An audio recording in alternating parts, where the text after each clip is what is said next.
Pennsylvania state کی capital building میں آج پینسلوینیا کے الیکٹورل کالج کے نمائندوں نے یہاں امریکی نومنتخب صدر ڈونلڈ ٹرمپ اور ان کے نائب جے ڈی وینس کے لیے ووٹ ڈالے۔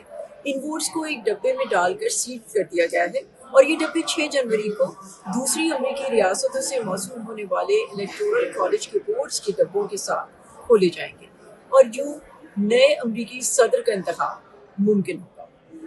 پینسلوینیا میں 60ویں الیکٹورل کالج نے اپنی ریاست کی نمائندگی کرتے ہوئے ووٹ ڈالے۔ پینسلوینیا کے 19 ریپبلکن الیکٹرز نے ڈونلڈ ٹرمپ اور جے ڈی وینس کے لیے اپنا ووٹ ڈالنے کے بعد ان دونوں امیدواروں کے لیے اپنے ووٹ کو سائن کر سرٹیفائی کیا۔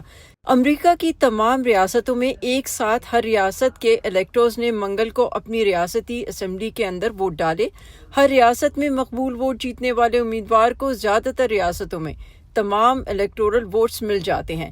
وائٹ ہاؤس تک پہنچنے کے لیے کم از کم 270 ووٹ حاصل کرنا ہوتے ہیں۔ کسی بھی ریاست کے الیکٹورل ووٹ اتنے ہی ہوتے ہیں جتنی تعداد اس ریاست کے امریکی ایوان نمائندگان کے لیے اراکین اور 2 سینیٹرز کو ملا کر بنتی ہے۔ کم آبادی والی ریاستوں میں کم الیکٹرز ہوتے ہیں اور زیادہ آبادی والی ریاستوں میں زیادہ۔ الیکٹرز کے یہ ووٹ 6 جنوری کو کاؤنٹ کیے جائیں گے، جس کے بعد ڈونلڈ ٹرمپ باقاعدہ طور پر صدر منتخب ہو جائیں گے اور جے ڈی وینس نائب صدر۔ نئے صدر 20 جنوری کو اپنے عہدے کا حلف اٹھائیں گے۔ Saba Shah Khan, Voice of America, Harrisburg, Pennsylvania.